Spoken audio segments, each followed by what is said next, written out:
غلبت الروم في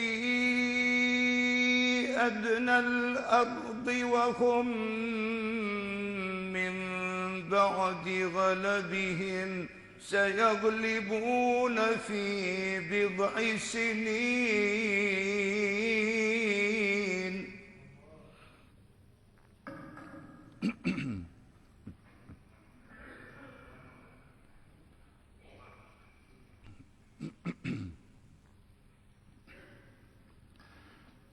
لله الأمر من قبل ومن بعد ويومئذ يفرح المؤمنون.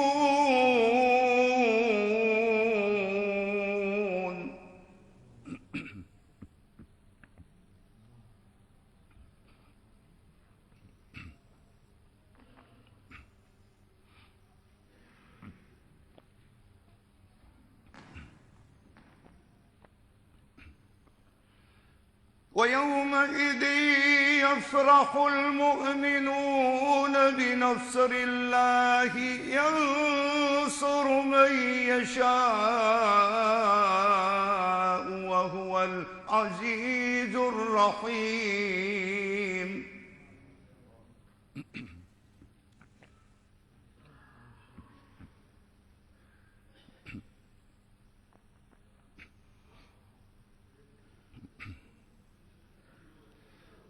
ويومئذ يفرح المؤمنون بنصر الله ينصر من يشاء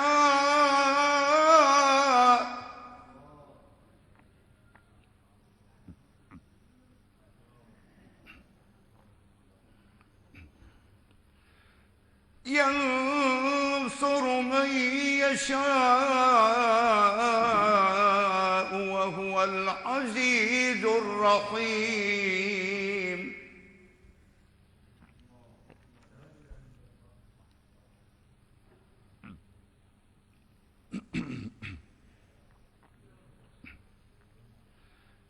وعد الله لا يخلف الله وعده ولكن أكثر الناس لا يعلمون.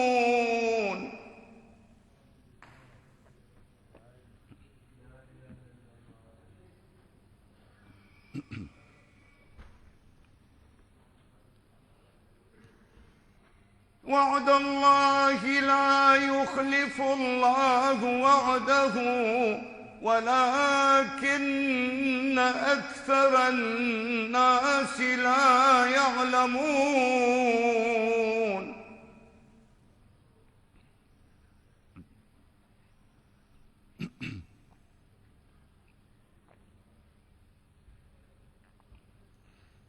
يعلمون ظاهرا من الحياة الدنيا وهم عن الآخرة هم غافلون.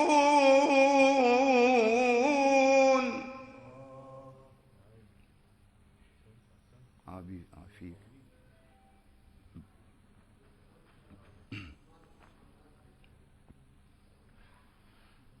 أولم يتفكروا في أنفسهم ما خلق الله السماوات والأرض وما بينهما إلا بالحق وأجل مسمى.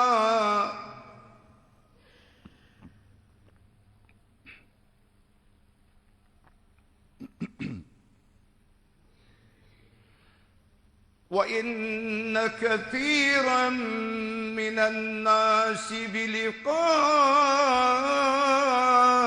ربهم لكافرون.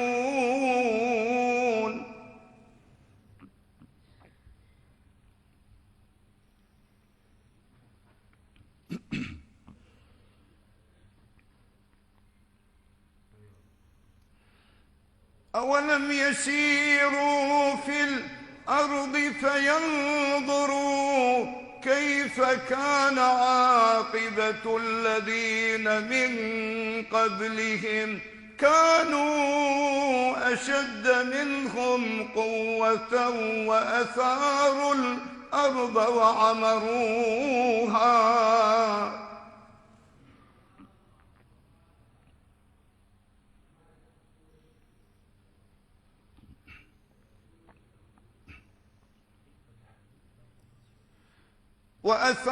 الأرض وعمروها أكثر مما عمروها وجاءتهم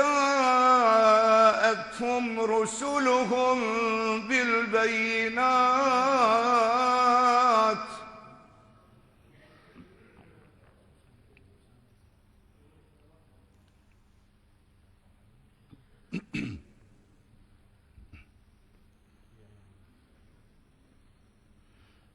فما كان الله ليظلمهم ولكن كانوا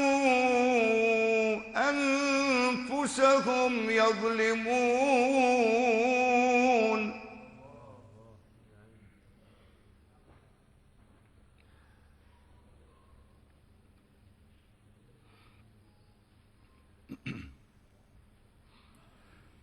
ثم كان عاقبة الذين أساءوا السوء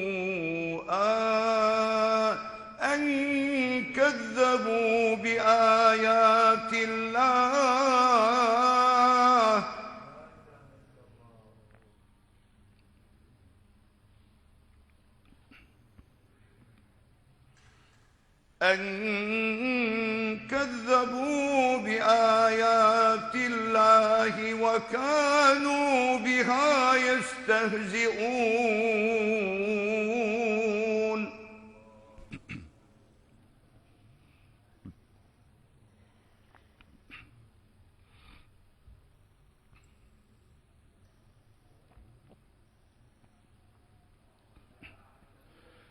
الله يبدأ الخلق ثم يعيده ثم إليه ترجعون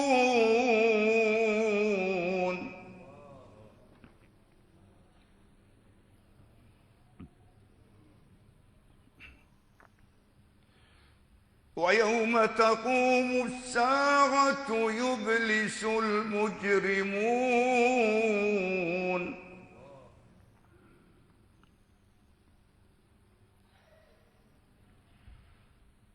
ولم يكن لهم من شركائهم شفعاء وكانوا بشركائهم كافرين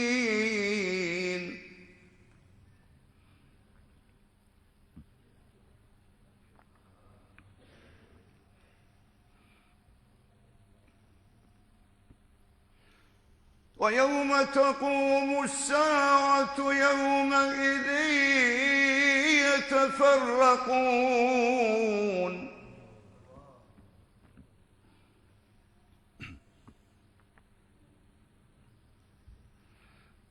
فأما الذين آمنوا وعملوا الصالحات فهم في روضة يحبرون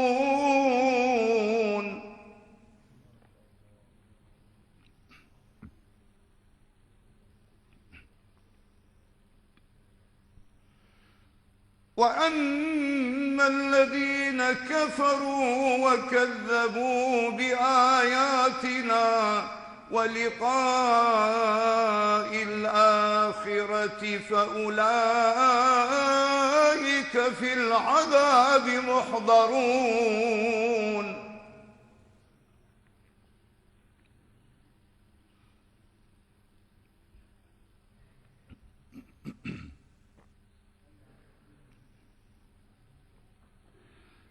فسبحان الله حين تمسون وحين تصبحون.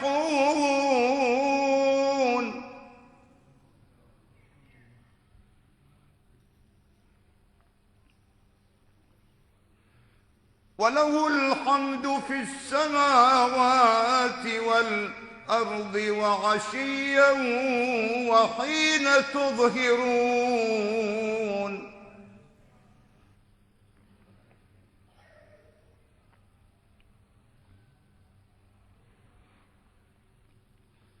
يخرج الحي من الميت ويخرج الميت من الحي ويحيي الأرض بعد موتها وكذلك تخرجون.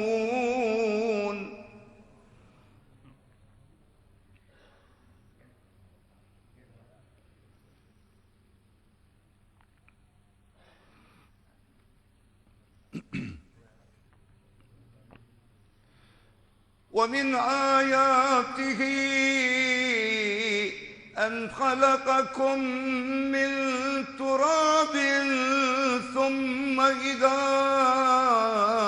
أنتم بشر تنتشرون.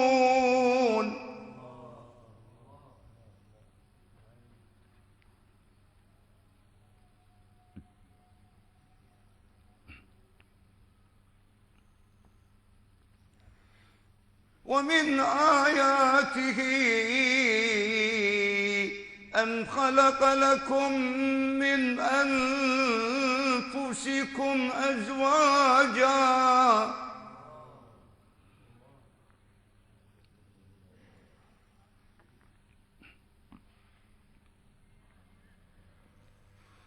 لتسكنوا إليها وجعل بينكم مودة ورحمة إن في ذلك لآيات لقوم يتفكرون.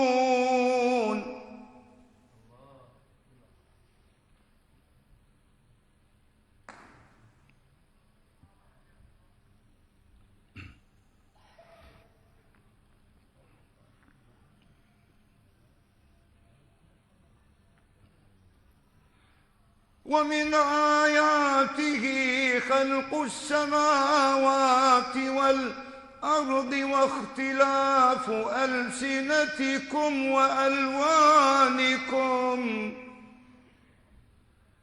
إن في ذلك لآيات للعالمين.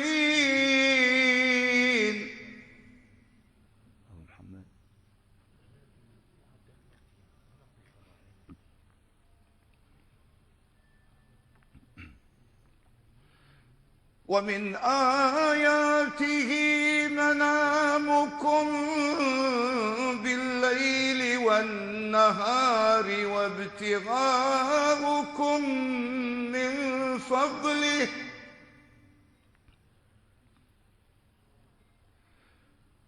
إن في ذلك لآيات لقوم يسمعون.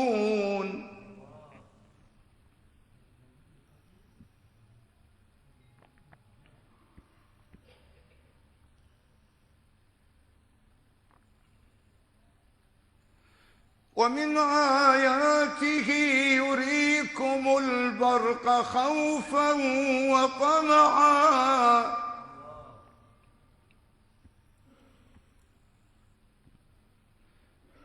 وينزل من السماء ماء فيحيي به الأرض بعد موتها إن في ذلك لآيات لقوم يعقلون.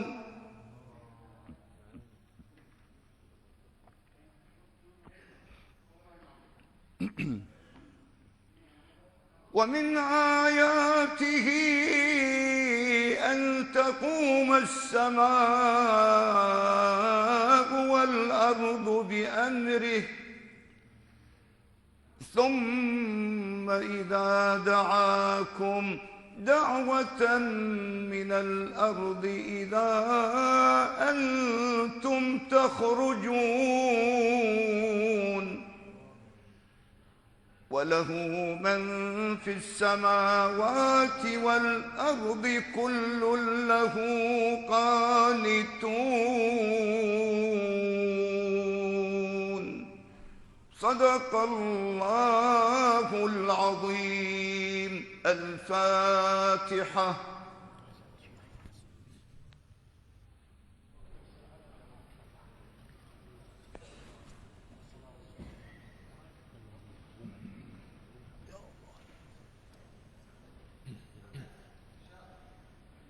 الله أكبر الله أكبر الله أكبر الله أكبر. أشهد أن لا إله إلا الله.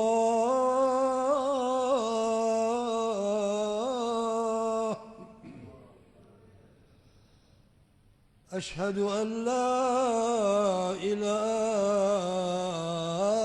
إلا الله. أشهد أن محمدًا رسول الله.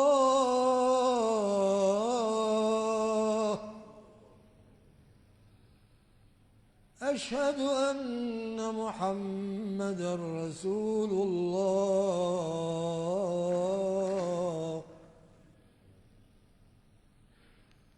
حي على الصلاة.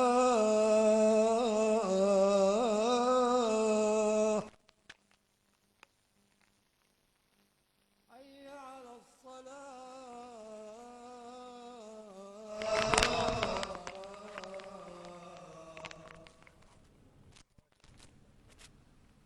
حي على الفلاح.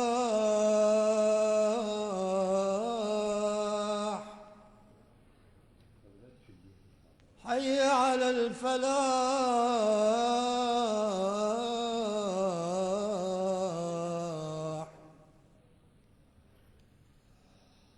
الله أكبر الله أكبر. لا إله إلا الله. ما كان محمد نبيا من رجالكم ولكن رسول الله وخاتم النبيين وكان الله بكل شيء عليما. سبحان ربك رب العزة عما يصفون وسلام على المرسلين والحمد لله رب العالمين. صلاة سنة الجمعة يرحمكم الله.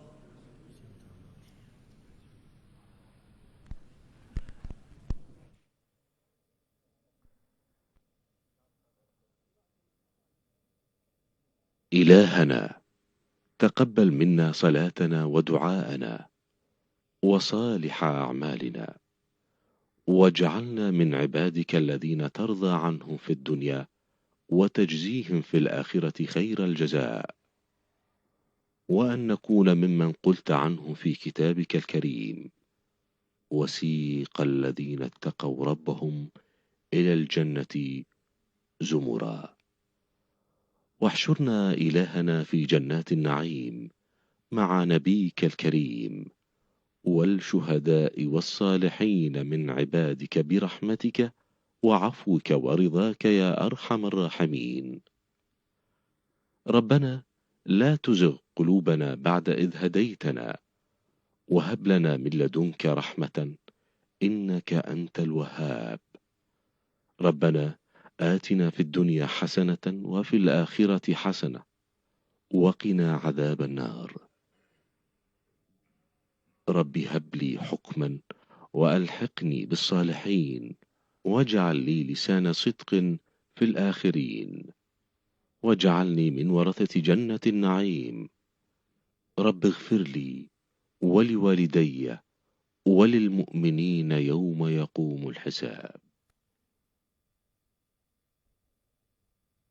اللهم صل وسلم وزد وبارك على نبينا محمد وعلى آله وصحبه أجمعين. اللهم اقبل توبتنا وارحم ضعف قوتنا، واغفر خطيئتنا، واقبل معذرتنا، واجعل لنا من كل خير نصيب، وإلى كل خير سبيل، برحمتك يا أرحم الراحمين. اللهم اسق قلوبنا بذكرك حتى ترضى، وأشبع أرواحنا بطاعتك حتى تقوى، وكن بنا رؤوفا رحيما، فلا ملجأ لنا سواك ولا مأوى. اللهم فرج أمورا ضاقت بها صدورنا، وعجزت بها حيلتنا، وقل بها صبرنا. اللهم أسعد قلوبنا بما أنت أعلم به منا، يا الله يا كريم يا أرحم الراحمين. إلهنا تقبل منا صلاتنا ودعاءنا وصالح أعمالنا، واجعلنا من عبادك الذين ترضى عنهم في الدنيا وتجزيهم في الآخرة خير الجزاء، وأن نكون ممن قلت عنهم في كتابك الكريم: وسيق الذين اتقوا ربهم إلى الجنة زمرا. واحشرنا إلهنا في جنات النعيم مع نبيك الكريم والشهداء والصالحين من عبادك برحمتك وعفوك ورضاك يا أرحم الراحمين. ربنا لا تزغ قلوبنا بعد إذ هديتنا، وهب لنا من لدنك رحمة إنك أنت الوهاب. ربنا عليه وسلم وإلى آله وأصحابه وأمته، وإلى روح سيدي صاحب الحضرة، وإلى كافة المسلمين والمسلمات والمؤمنين والمؤمنات. الفاتحة مع الصلوات.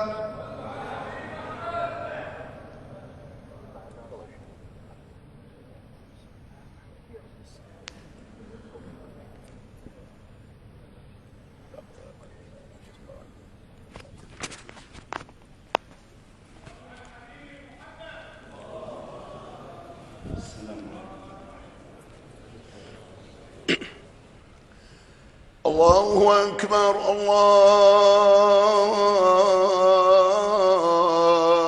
الله أكبر الله أكبر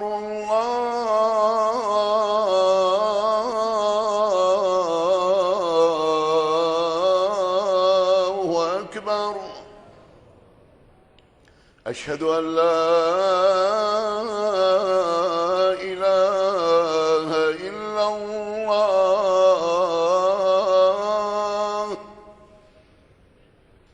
أشهد أن لا إله إلا الله.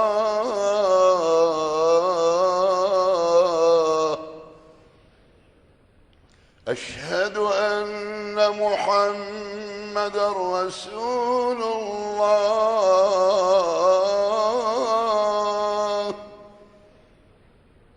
أشهد أن محمدًا رسول الله.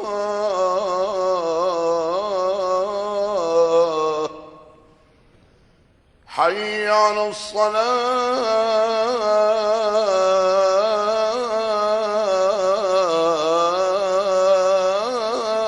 الصلاة. حي على الصلاة.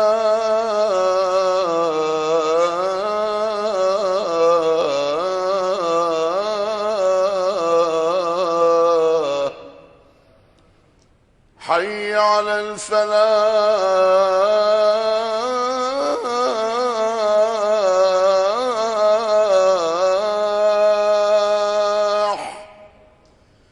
حي على الفلاح.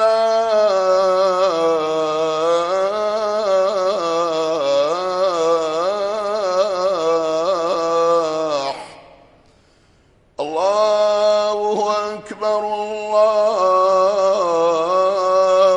أكبر. لا إله إلا الله.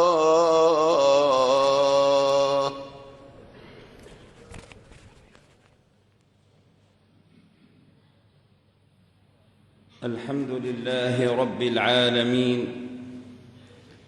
الحمد لله الذي أفاض على عارفيه من أنوار يلقي الروح من أمره على من يشاء، وألبسهم من نور ذاته أشرف رداء، وخصهم واختصهم برحمته وطهرهم من كل عيب وداء، وتملك قلوبهم وقدس أسرارهم ونزه صدورهم، فلم يجعلهم في الانشغال بالنعم والآلاء، عبدوه شكرا وأقاموا الدهر ذكرا، فنورهم وقربهم وأدناهم وحلاهم وعلاهم، وجعلهم معارج القبول ومنارات الرسول.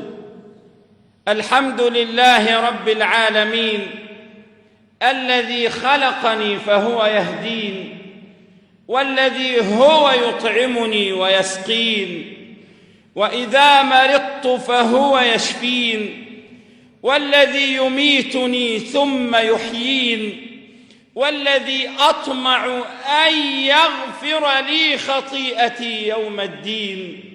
رب هب لي حكما وألحقني بالصالحين، واجعل لي لسان صدق في الآخرين، واجعلني من ورثة جنة النعيم، واغفر لأبي إنه كان من الضالين، ولا تخزني يوم يبعثون، يوم لا ينفع مال ولا بنون إلا من أتى الله بقلب سليم. وليس في سلامة القلوب سلامة ترجى إلا سلامة قلب النبي صلى الله عليه وسلم. أسبحه بالحمد والعجز مظهري، فسبحان جواد يجود بلا ضنا، أنادي يلبيني وأدعو يجيبني، وأدعوه مفتقرا يجود لفاقتي، وأدعوه مفتقرا يجود لفاقتي، وأدعوه مفتقرا يجود لفاقتي. تفرد بالتقديس جل كماله، فزين بالعرفان رمز زجاجتي، فقلبي يهواه وروحي تشاهده، وسري به يسري ورؤياه غايتي. وأشهد أن لا إله إلا الله وحده لا شريك له. أشهد أن لا إله إلا الله جواد يجود، وعطاؤه ليس له حدود، واسع الفضل واسع المغفرة، لا يقابل السيئة بالسيئة، ولكن يعفو ويصفح ويتحنن ويتكرم ويجود ويعطي. وهو القائل: يا ابن آدم إنك ما دعوتني ورجوتني غفرت لك على ما كان منك ولا أبالي. يا ابن آدم لو جئتني بقراب الأرض خطايا ثم استغفرتني غفرت لك على ما كان منك ولا أبالي. يا ابن آدم لو جئتني بقراب الأرض خطايا ثم لقيتني لا تشرك بي شيئا لأتيتك بقرابها مغفرة. وأشهد أن سيدنا وحبيبنا سيدنا محمدًا صلى الله عليه وسلم بلغ الرسالة وأدى الأمانة ونصح الأمة وكشف الله به الغمة وتركنا على المحجة البيضاء. اللهم صل وسلم وبارك على سيدنا محمد بحر أنوارك ومعدن أسرارك ولسان حجتك وعروس مملكتك وإمام حضرتك وطراز ملكك وطريق شريعتك المتلذذ بتوحيدك، إنسان عين الوجود والسبب في كل موجود، عين أعيان خلقك، عين أعيان خلقك، صلاة تدوم بدوام ملك الله ولا منتهى لها دون علمك، صلاة ترضيك وترضيه وترضى بها عنا يا رب العالمين. اللهم صل وسلم وبارك على سيدنا محمد أحمد النور المؤيد المنصور وعلى آله وصحبه وسلم. يا آل بيت رسول الله حبكم فرض من الله في القرآن أنزله، يكفيكم من عظيم القدر أنكم من لم يصلي عليكم لا صلاة له. كفاكم يا بني الزهراء مجدا إذا ما قيل جدكم الرسول، أبوكم فارس الهيجا علي وأمكم المطهرة البتول.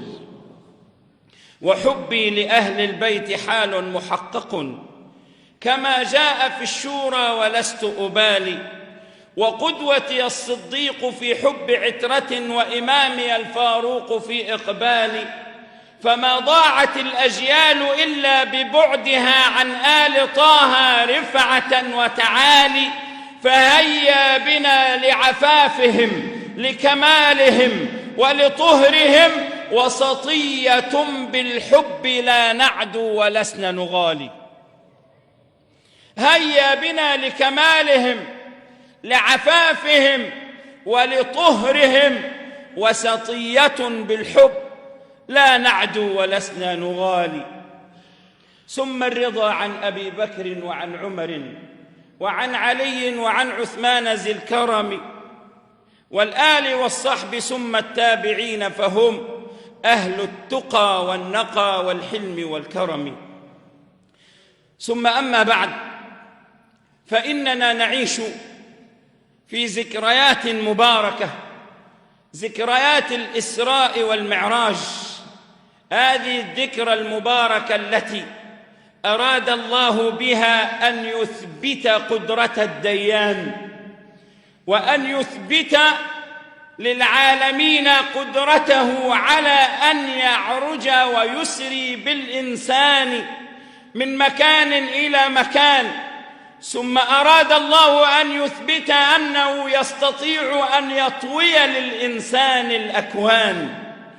ففي هذه الليلة إحياء ذكراها، إحياء ذكر الإسراء يا عباد الله، ما هو إلا كشف نقاب وتذكير الأحباب بأن للوجود رب قادر، بأن للوجود رب قادر، بأن للوجود وللأكوان ديان يدبر أمرها ولا يعجزه شيء. ولذلك لما أراد الله سبحانه وتعالى أن يذكرنا بالإسراء ابتدأ الكلام بالتسبيح، ولم يأمرنا بذلك بل سبح نفسه بنفسه قائلا: سبحان الذي أسرى بعبده ليلا من المسجد الحرام إلى المسجد الأقصى. لكن هنا وقفة. الإسراء أول ما تقرأ سبحان الذي أسرى، هذا يشير إلى قدرة الديان. أسرى بعبده، هذا يشير إلى قيمة الإنسان إذا أطاع الله، وإذا عبد الله، وإذا عرف الله، وإذا كان مع الله، من المسجد الحرام إلى المسجد الأقصى. وهذا يشير إلى سلامة الأوطان، وإلى حرمة الأوطان، وإلى حرمة الأزمان، وإلى حرمة المكان. ففي الإسراء دروس وعبر يا عباد الله. إذا كان الذي يتكلم رب كريم ماجد، أسرى بعبد ساجد من المساجد إلى المساجد، وهذا يا عباد الله ليس إلا إبراز لقيمة الإنسانية. في هذه الليلة كشف الله النقاب عن حقيقة الإنسان الكامل، ألا وهو سيدنا محمد صلى الله عليه وسلم. أراد أن يري جبريل وعالم الملكوت وأن يري الملائكة قبل عالم البشر من هو محمد صلى الله عليه وسلم. سبحان من أسرى بحضرة عبده وطوى الوجود لأحمد ودعاه، تاقت له الرسل الكرام فهللوا، نشتاق طه يا جليل نراه. فتجمعوا بالقدس ليلة وصلهم، ودنا الحبيب فسبحوا مولاه. سبحان من أولاه تاج محاسن بجلالة قد جل من سواه. سبحان من أسرى بحضرة عبده وطوى الوجود لأحمد ودعاه، تاقت له الرسل الكرام فهللوا، نشتاق طه يا جليل نراه. فتجمعوا بالقدس ليلة وصلهم، ودنا الحبيب فسبحوا مولاه. حضر الحبيب على البراق بموكب، والقدس قام مغردا بشراه. سبحان من أولاه تاج محاسن بجلالة قد جل من سواه. حضر جبريل قام مؤذنا لما دنا، يمسك رسول الله من يمناه. صلي حبيبي فالكرام تجمعوا، واشهد لنا بالقدس حين تراه. يا مرحبا بالمصطفى يا مرحبا، يا مرحبا بالمصطفى يا مرحبا، يا مرحبا بالمصطفى يا مرحبا، يا مرحبا بالمصطفى يا مرحبا.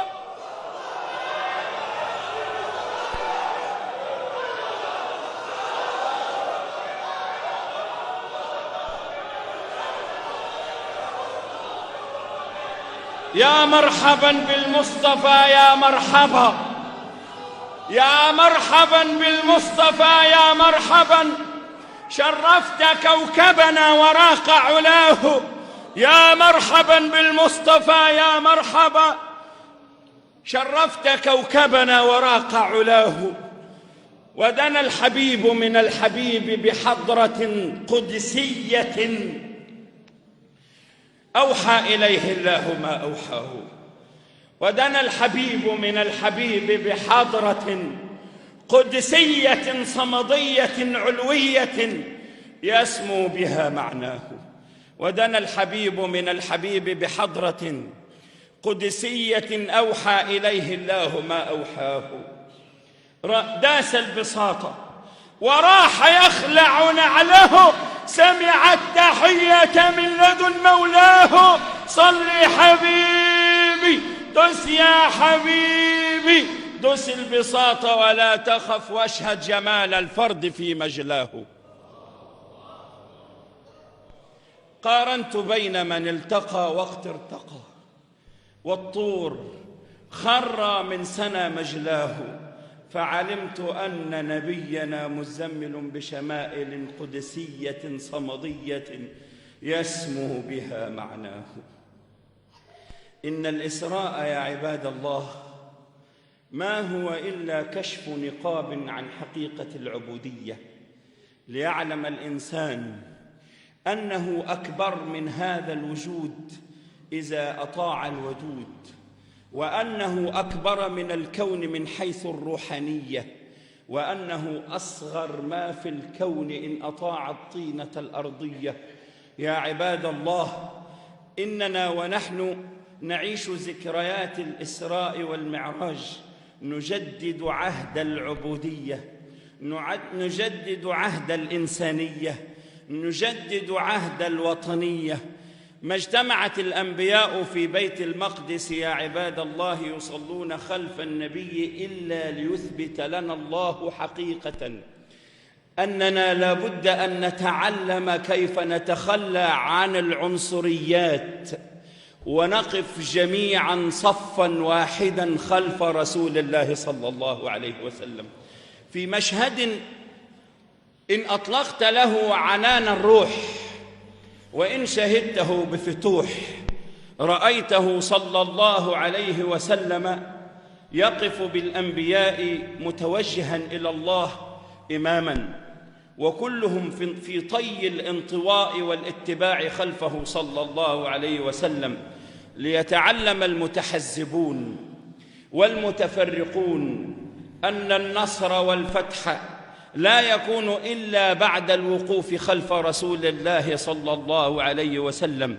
ولذلك كان يقول قائلهم: يا رسول الله أنت باب الله، وأي امرئ قصد الله من غير بابك سدت عليه الطرق والأبواب.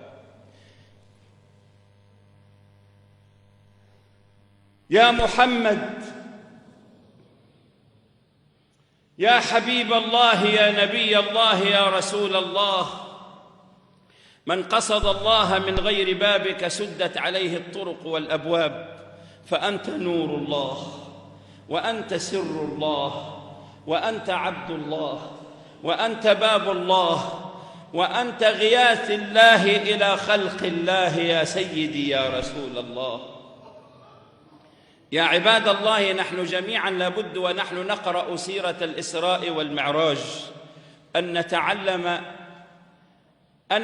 أننا جميعا في حالة وفي حاجة ماسة إلى أن نقف جميعا في صلاة الاتباع خلف رسول الله صلى الله عليه وسلم، ولنجتمع جميعا على حبه ونترك ما يفرقنا، ولا ندع للفرقة سبيلا حتى لا تمزق كيان هذه الأمة المباركة. نتعلم من الإسراء والمعراج يا عباد الله أن الإنسان إذا أطاع الله كان أشرف من الملائكة، فقد صعد صلى الله عليه وسلم وصمد والأكوان تطوى تحت قدميه، حتى أنه وصل إلى حيث مقام يقول فيه: رفعت إلي فيه سدرة المنتهى. فقد كان صلى الله عليه وسلم أرفع من ذلك المقام، حتى أنه دخل إلى حيث لا حيث. على رأس هذا الكون نعل محمد علت، فجميع ما في الكون تحت ظلاله. لدى الطور نودي موسى اخلع، وسيدنا النبي لدى العرش لم يؤمر بخلع نعاله. روى الإمام البخاري بسنده من حديث سيدنا أبي هريرة رضي الله عنه أن رسول الله صلى الله عليه وسلم يروي عن رب العزة قائلاً: من عادى لي ولياً فقد آذنته بالحرب. من عادى لي ولياً فقد آذنته بالحرب، وما تقرب إلي عبدي بشيء أحب إلي مما افترضته عليه، وما يزال عبدي يتقرب إلي بالنوافل حتى أحبه، فإذا أحببته كنت سمعه الذي يسمع به، وكنت بصره الذي يبصر به، وكنت يده التي يبطش بها، ولئن سألني لأعطينه، ولئن استعاذني لأعيذنه. وما ترددت في شيء أنا فاعله كترددي في قبض عبدي المؤمن يكره الموت وأنا أكره مساءته. هذا الحديث يا سادتنا عبارة عن ملخص طيب لما انتدبنا إليه من العبادة. هذا الحديث يا عباد الله إذا أردنا أن نتكلم عن التصوف، عن الإسلام في مقام الإحسان، عن العبادة، عن الشهادة، عن المحبة، فلا بد أن نصحح البداية من هنا. هذا الحديث فيه إشارات عديدة. أول شيء لا بد ألا تكن علاقتنا بالأولياء علاقة ندية ولا علاقة عداوة، الله سبحانه وتعالى يقول: من عادى لي وليا فقد آذنته بالحرب. طب لو عكسنا هذا، إذا عكسنا هذا المفهوم، يبقى من عادى لي وليا بمبدأ المخالفة، من عادى لي وليا فقد آذنته بالحرب. طب من أحب في وليا، لا شك يبقى آذنته بالحب.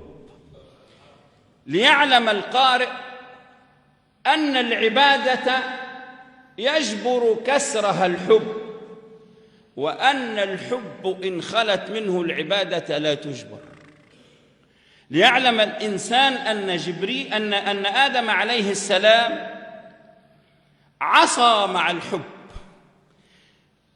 والشيطان أطاع مع البغض والكبر والعناد والعصيان، فلم تنفع طاعة إبليس من غير حب، ولم تضر آدم عليه السلام زلته مع الحب. ولذلك كان يقول سيدي أبو الحسن الشاذلي رضي الله عنه: اللهم اجعل سيئاتي سيئات من أحببت، ولا تجعل حسناتي حسنات من أبغضت، فإن الإساءة لا تضر مع الحب، والإحسان لا ينفع مع البغض، وقد أبهمت الأمر علينا لنخاف ونرجو.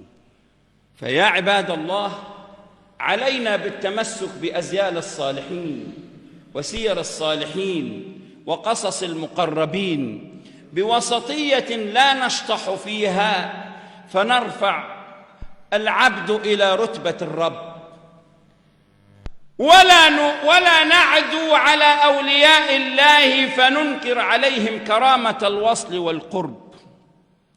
لابد أن يكن حبنا حبا لا شطح فيه ولا نطح، لا غباوة فيه ولا عداوة. اهدنا الصراط المستقيم، صراط الذين أنعمت عليهم غير المغضوب عليهم ولا الضالين، آمين. يقولون تشقى بحب آل النبي، قلت هذا قول غاو غبي، سعد كلب بصحبة أهل كهف، فكيف يشقى من أحب أهل بيت نبي.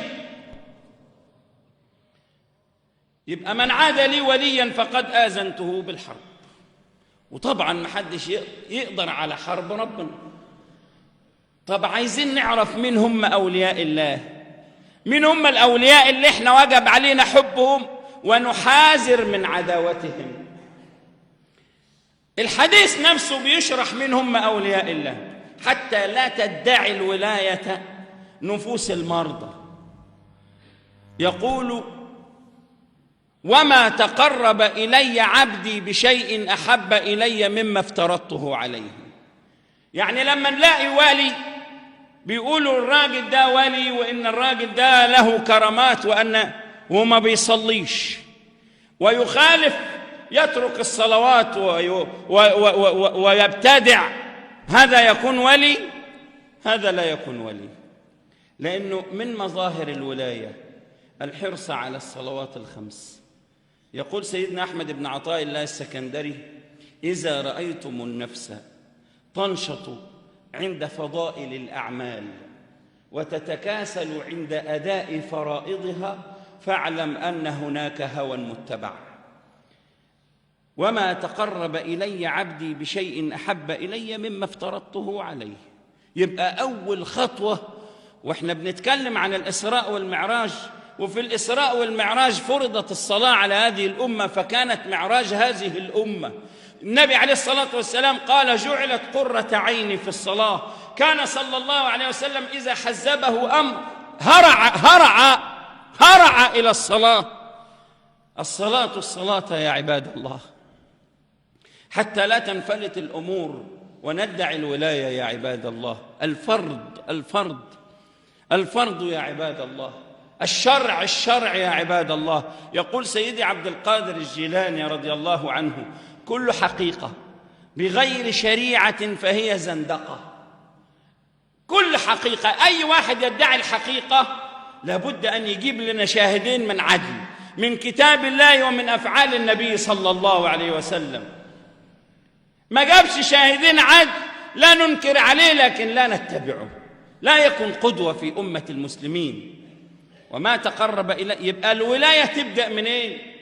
من الحرص الكامل على الشرع، من كمال تعظيم شريعة الله، تعظيم فرائض الله، تعظيم شعائر الله. وما تقرب إلي عبدي بشيء أحب إلي مما افترضته عليه. وبعدين ندخل بقى في الطريقة الأولى، الشريعة. الولي الذي لا يحترم الشريعة قد يكون ولي فيما بينه وبين ربنا ظهر منه شيء ما نعرفش إحنا بينه وبين ربنا إيه، لكن ليس قدوة يتبع. هندخل بقى من بعد الشريعة والحفاظ على الحدود والفروض إلى الطريقة. يقول: ولا يزال عبدي يتقرب إلي بالنوافل حتى أحبه. السؤال الأول هنا بلاغة عجيبة جدا، لما لم يقل ولا يزال عبدي يتعبد إلي بالنوافل؟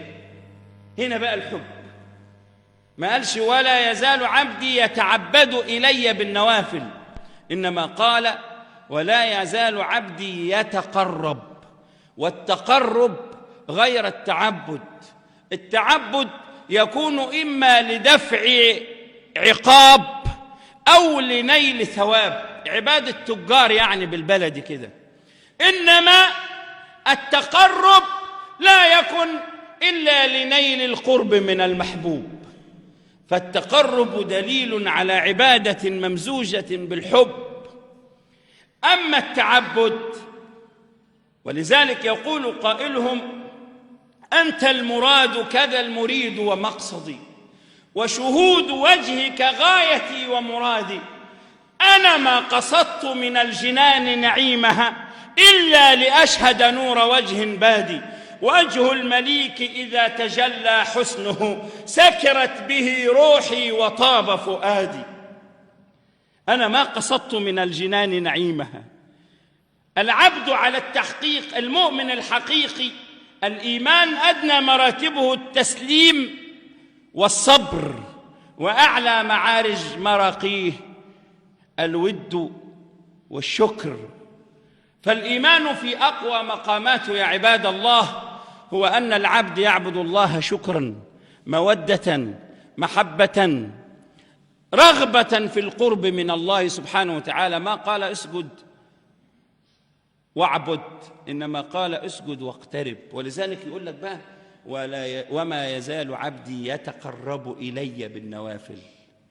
وكلمة يزال يعني العبد خرج من طاعة إلى طاعة، من صلاة إلى ذكر، ومن ذكر إلى صدقة، ومن الصدقة إلى طلب العلم، إلى مجالس العلماء. ولا يزال عبدي يتقرب إلي بالنوافل حتى. هنا وقفة هامة جدا. حتى إيه؟ العبد ده بيتقرب ليه؟ عايز إيه؟ حتى أدخله الجنة، حتى أجيره من النار، حتى أجعله وليا، حتى مش بيعبد ربنا ليكون ولي. ولا يزال عبدي يتقرب إلي بالنوافل حتى أحبه.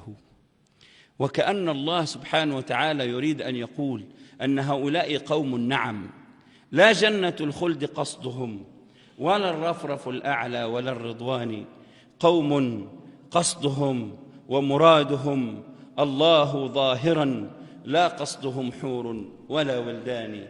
ما من يوم جمعة إلا فيه ساعة إجابة، فادعوا الله وأنتم موقنون بالإجابة.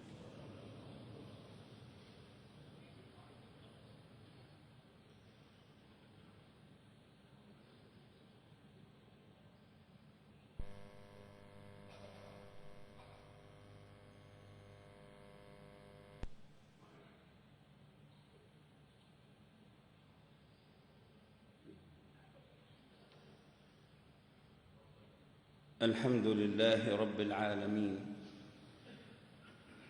اللهم صل وسلم وبارك على سيدنا محمد صاحب الدلال الأعظم في ساح الجلال الأعظم، وعلى آله وصحبه، وافتح لنا ببركته الفتوح الأعظم. اللهم صل وسلم وبارك على سيدنا محمد صلاة دائمة إلى الأبد، واغننا بك غنى لا يحوجنا إلى أحد. يا رحمة وسع الوجود مداها، يا حضرة جادت ببسط يداها، يا بحر رحموت تلاطم موجه، شمل العوالم رحمة ورعاها. قد جئت يا طه أبث كما ترى، مدرار عبراتي يسيل نداها. فارحم قلوبا بالغرام تمزقت، وانظر فعينك طبنا ودوانا. جار الأنام علينا يا خير الورى، والروح في أعتابكم مأواها. فبحق من أسراك ليلة قدسه، رفع الحجاب بحضرة لتراها. اقبل جوارنا يا نبي ووفنا، فبحق من أسراك ليلة قدسه، رفع الحجاب بحضرة لتراها. اقبل جوارنا يا نبي ووفنا، وأذن لروحنا من لدنك عطاها. يا سيدي يا رسول الله يا أملي، ما لي سواك ولا ألوي على أحد، فأنت نور الهدى في كل كائنة، وأنت سر الندى يا خير معتمد. إني إذا سامني ضيم يروعني، أقول يا سيد السادات يا سندي. ثم أما بعد، ولا يزال عبدي يخرج من ذكر إلى ذكر، ومن ذكر إلى شكر، ومن شكر إلى قرب، ومن قرب إلى أنس، ومن أنس إلى حضور، ومن حضور إلى نور، ومن نور إلى رفعة الستور، ومن رفع الأستار إلى شهود مع الأبرار في مقاعد علية ومجالس لدنية، يتعطف فيها الحق على عباده فيرويهم من كاسات الرضا. محب ومحبوب وما ثم ثالث، وقرب ووصل للحبيب يدوم. محمد للكرسي يمشي وحده، وأملاكها تسعى له وتقوم. يمشي على الأفلاك يقصد حضرة بها الله ساق والشراب قديم. مناي من الدنيا أقبل أرضه، مناي من الدنيا أقبل روضه، مناي من الدنيا أقبل خده، وأبكي ذنوبا بينهن أهيم. يا عباد الله، يقول ولا يزال عبدي ولا يزال عبدي ولا يزال عبدي، يعني عبادة لا يتخللها الفتور، عبادة لا يتخللها الملل، عبادة لا يتخللها الزعل والنكد، لا يتخللها الحجاب، لا تعرف الأغيار، لا ترى إلا الله، ولا تقصد إلا الله، ولا تعبد إلا الله، ولا تشهد إلا الله. فقوم يعبدونه، وقوم يقصدونه، وقوم يشهدونه، والكل لا يزال في دوائر ولا يزال. عبدي يتقرب إلي بالنوافل حتى أحبه. إذا حصل الحب بقى يا عباد الله، كيف يكون التجلي؟ تحصل الولاية. إذن سدرة منتهى العبادة والغاية من العبادة أن محبا يتبع حبيبا ليصل إلى معارج الحب. قل إن كنتم تحبون الله، قبل ما نتبع بتحبوا الله، جايين بحب، قصدكم ووجهتكم الحب، القلوب سلمت على سلامة الحب، يلا نبدأ الطريق. لسه ما فيش حب، روح خلي حد يعلمك تحب قبل ما تتحرك من مكانك، لأن كان غيرك أشطر. إنما هتبدأ الطريق إلى الله لازم تتعلم الحب الأول، تعبد من تحب وتتبع من تحب. ليه؟ قل إن كنتم تحبون الله فاتبعوني يحببكم الله. برضو كمان لما مع علامة إنك بتحب، إنك ورا سيدنا النبي صلى الله عليه وسلم، أنك تمشي خلفه صلى الله عليه وسلم. يقول قائلهم يا رب أهلني لرتبة خادم على بابه ليعزني التأهيل. يا رب أهلني لرتبة خادم على بابه ليعزني التأهيل. لو سلكوا إلي كل طريق واستفتحوا علي كل باب، ما فتحت لهم حتى يأتوا خلفك يا محمد. ولا يزال عبدي يتقرب إلي بالنوافل حتى أحبه فإذا أحببته. حصلت الكرامة الكبرى إذا العبد وصل بالعبادة التي مبتداها المحبة ومنتهاها المحبة، حصلت من المحبة حبة يرفع الله بها العبد من حجاب كثافة الإنسان إلى معارج ربوبية الديان، فتخرق له القوانين. ولذلك يقول قائلهم: ليست الكرامة أن تطوى لك الأرض فتراك تمشي في الهواء أو تسير أو تطير في الهواء أو تمشي على الماء، إنما كل الكرامة في أن الله يطويك وفي حضرته يؤويك، وأن الله يجمعك وفي قدس نوره يودعك، وأن الله يدريك وعن أشرار خلقه وأغيارهم يداريك. يا عباد الله، فإذا أحببته كنت سمعه الذي يسمع به. حصلت كرامة أن الله طوى سمعك في سمعه، وأمد ضعفك بقوته، وأمد ظلامك بنوره، وأشرقت عليك بركات النفخة، وأشرقت عليك أنوار الوراثة، وأشرقت عليك جلابيب الولاية، حتى أن الله يجعلك لا تسمع إلا بسمعه، لا تبصر إلا ببصره.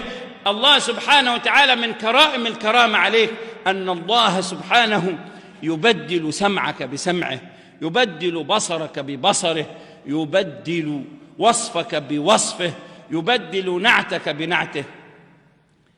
وكنت بصره الذي يبصر به. طب واللي بيسمع بأذن ربنا يسمع حاجة غير ربنا؟ يسمع الأشياء كلها من عند الله. لما رأيت الله في الكل فاعلا رأيت جميع الكائنات بلا حد. علشان كده كان سيدي عبد القادر الجيلاني من ملاحة سماحة صدره الشريف يقول: من أحسن فهو لنا. المحسن ابننا وحبيبنا وتلميذنا وطالبنا وبتاعنا، ومن أساء فنحن له. اللي جاء علشان يحبنا احنا بنحبه، واللي أبغضنا احنا برضو بنحبه، لأن جده صلى الله عليه وسلم كان يقول: رب اهد قومي فإنهم لا يعلمون. ولذلك فإذا أحببته كنت سمعه الذي يسمع به، وبصره الذي يبصر به، ويده التي يبطش بها، ولئن سألني لأعطينه، ولئن استعاذني لأعيذنه. الجميل في كده أنه يقول: وما ترددت في شيء أنا فاعله ترددي في قبض عبدي المؤمن. يكره الموت لما فيه من آلام الجسد وحنين الروح إلى الله، وأنا أكره مساءته. يعني لولا أن الموت هو السبيل الوحيد لخلوص هذه الروح من هذا الجسد لتتصل بالعالم الأسنى ما كتب الله الموت على ولي من أوليائه، لكنه كتب على أرواحهم البقاء في حضرة اللقاء، أفناهم ليبقيهم. أختم هذه الخطبة المباركة بكلمات راقت لقلبي كتبتها محبة في سيدي عبد القادر الجيلاني رضي الله عنه. أود ألا أغادر هذا المقام إلا بعد أن أقولها على ملأ. لبيت لما منادي الوصل ناداني، من بعد تلفي وإبعادي وحرماني، فأتيت خجلانا في سوب مسكنتي، والقلب ينبض بالأمداح جيلاني. فبدا هلال الصفا في ساحه كرما، والحب واصلني من بعد هجراني، وأفاض من كفه كأسا وناولني، حتى ارتويت صفا والسعد وافاني. وبدا نسيم الرضا والحب ألبسني، وقال غني وهم واترك عوازلنا، لا تخش في حبنا ضيم ولا جاني. وبدا نسيم الرضا والحب ألبسني، وقال غني وهم واترك عوازلنا، لا تخش في حبنا ضيم ولا جاني. وادخل حمانا ورتل في معارفنا، ودع هواك وأقبل سوف تلقاني. فارقت ناسي وكاسي لم يعد يكفي، وسكرت بالنور تيها كيف ألقاني. دكت قواعد أغياري فصرت فنا، وأعاد شملي ولطف الوصل أبقاني. وسمعته يشدو بجلال هيبته: أنا الجلال إذا نور الخيام بدا، جدي رسول الورى بالفتح واللاني. وسمعته يشدو بجلال هيبته: أنا الجلال وهذا قدس عرفاني. أنا الجمال إذا نور النبي بدا، جدي رسول الورى بالفتح واللاني. لبست شملته لله مفتقرا، والله بالمصطفى لا شك أغناني. نحن النجوم إذا قمر النبي بدا، وسفينة الوصل للحيران والعاني. من أمنا سعد والله قد سعد، ويا خسارة من يغوي مع الجاني. يا باز أهل الحمى يا باب من أهوى، أنا جئت مفتقرا والبعد أعياني. قم ناشد الله سارع في إغاثتنا، قد همنا الكرب لا يرضيك حرماني. قم جابرا خاطري وادع المليك لنا، وارفع كفوفك يغفر زلة الجاني. وبحق جدك غياث الورى أملي، قل للنبي يداوي داء هجراني. والحمد لله في بدء وفي ختم، بلا شريك ولا شبه ولا ثاني. ثم الصلاة على المختار شافعنا، والآل أهل النقى، واختم بغفراني. اللهم اغفر لنا ذنوبنا واستر عيوبنا وفرج كروبنا. ربنا لا تؤاخذنا إن نسينا أو أخطأنا. ربنا ولا تحمل علينا إصرا كما حملته على الذين من قبلنا. ربنا ولا تحملنا ما لا طاقة لنا به. واعف عنا واغفر لنا وارحمنا، أنت مولانا فانصرنا على القوم الكافرين. اللهم ارفع مقتك وغضبك عنا. اللهم حرر المسجد الأقصى يا رب العالمين. اللهم وحد أمتنا واجمع شملنا ولا تفرقنا يا رب العالمين. اللهم احفظ العراق وأهله، وأدم عليهم الأمانة والأمن والسلامة والاستقرار، واجمع شملهم على حبيبك صلى الله عليه وسلم. وردنا والناس إلى الحق والعدل وإلى صراط مستقيم. واحفظ مصر وأهلها، واحفظ سوريا وأهلها، واليمن وأهله، وبلاد الحرمين الشريفين، واحفظ بلاد المسلمين. واصرف عنا التطرف والإرهاب وغدر الغادرين وغشم الغاشمين، واجعلنا من عبادك الخالصين المخلصين. وارزقنا حبك وحب نبيك وحب أوليائك وحب أهل بيت المصطفى بوسطية مقبولة معتدلة يا أرحم الراحمين. اللهم لا تدع لنا ذنبا إلا غفرته، ولا هما إلا فرجته، ولا دينا إلا قضيته، ولا مريضا إلا شفيته، ولا مبتلا إلا عافيته. اللهم صل وسلم وتحنن وتكرم على صاحب الجناب الأعظم سيدنا محمد وعلى آله، واجزه عنا خير ما جازيت نبيا عن أمته ورسولا عن قومه يا رب العالمين. وارض اللهم عن سيدي صاحب هذا المقام، وزد ضريحه نورا على نور، وزد من أمه حضورا وحبورا وسرور، واجعله يا مولانا هذا المزار مزار ملائكتك.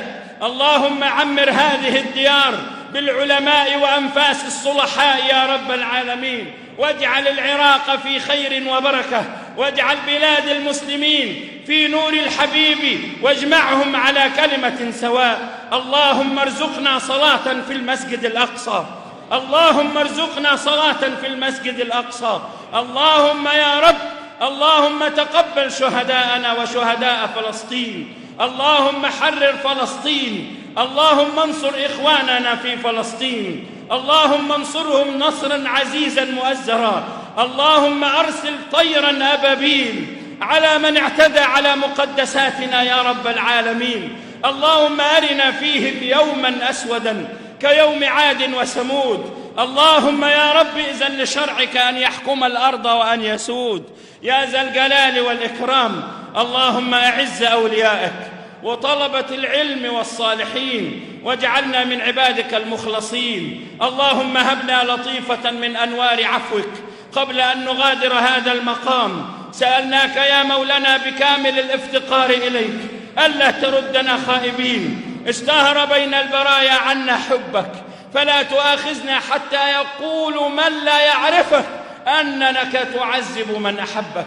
اللهم يا ربنا أسكننا الجنة بغير حساب، ارزقنا مرافقة حبيبك صلى الله عليه وسلم، اجمع بيننا وبينه في الفردوس الأعلى مع النبيين والصديقين والشهداء والصالحين. أرنا أنوار طلعته البهية واسقنا من كفوفه الوردية الندية شربة ماء لا نظمأ من بعدها أبدا. اللهم لا تحرمنا رؤياه في اليقظة والمنام. اللهم اجمعنا على رسولك صلى الله عليه وسلم جمعا لا ريب فيه.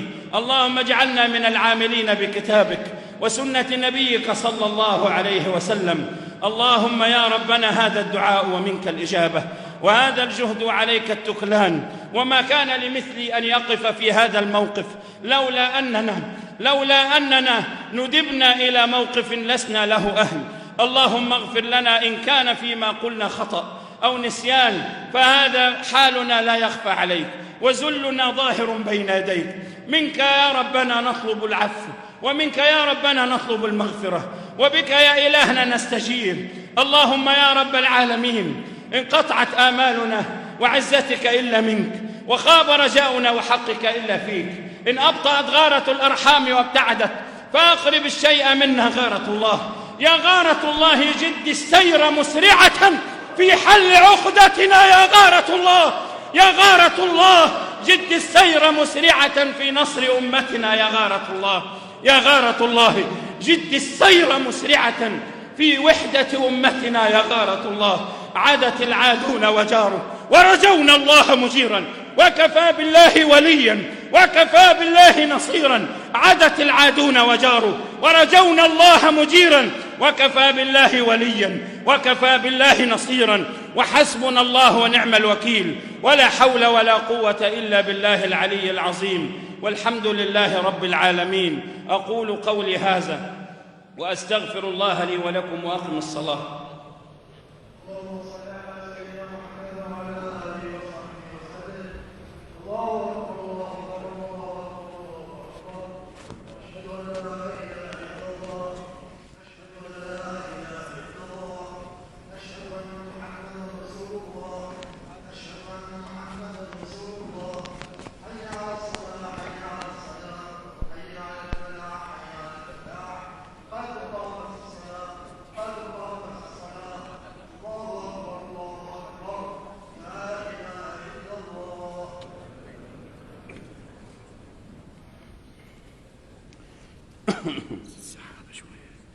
امسكها وخلاص.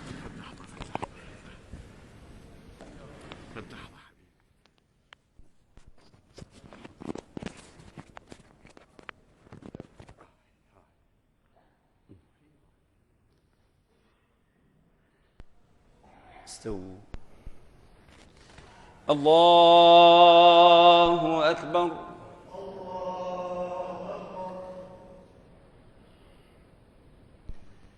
بسم الله الرحمن الرحيم.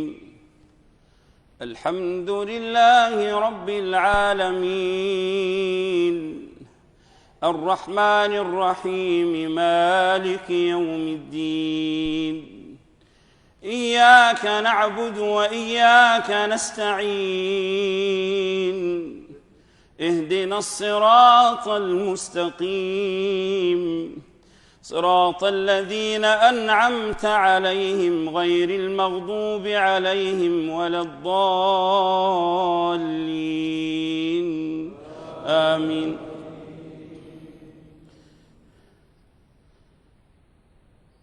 بسم الله الرحمن الرحيم. إذا جاء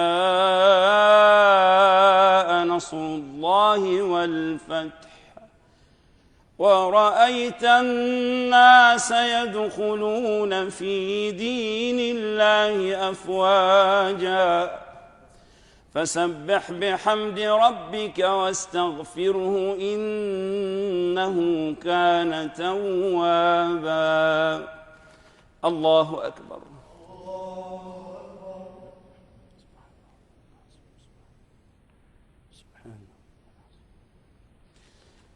سمع الله لمن حمده.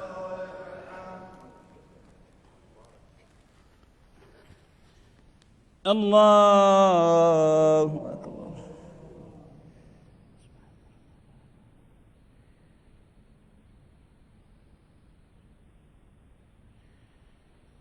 الله أكبر.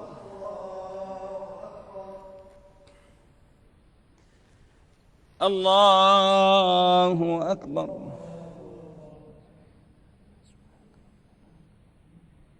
سبحان ربي. سبحان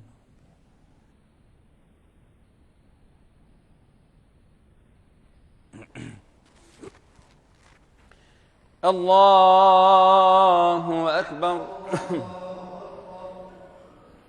بسم الله الرحمن الرحيم. الحمد لله رب العالمين الرحمن الرحيم مالك يوم الدين. إياك نعبد وإياك نستعين. اهدنا الصراط المستقيم صراط الذين أنعمت عليهم غير المغضوب عليهم ولا الضالين. آمين. بسم الله الرحمن الرحيم. قل هو الله أحد الله الصمد لم يلد ولم يولد ولم يكن له كفوا أحد. الله أكبر.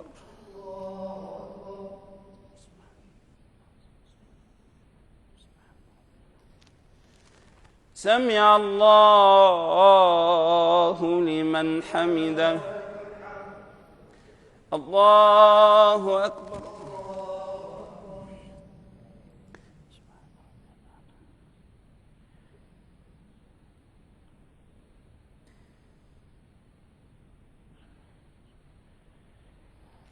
الله أكبر.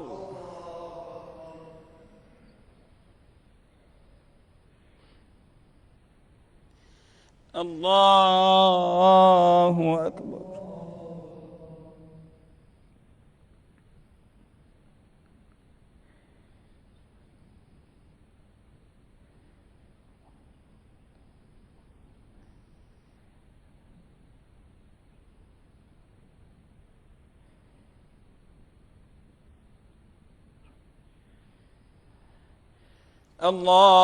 الله أكبر.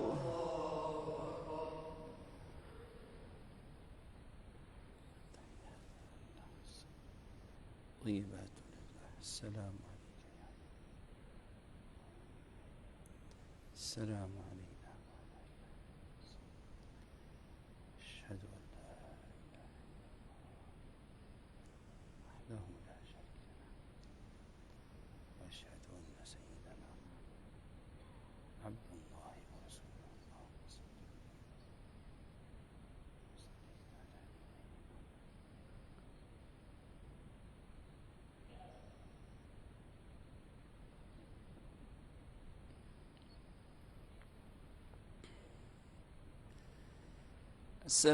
السلام عليكم ورحمة الله.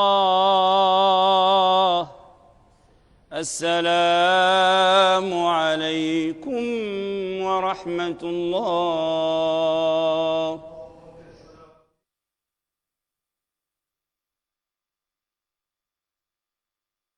اللهم لا تدع لنا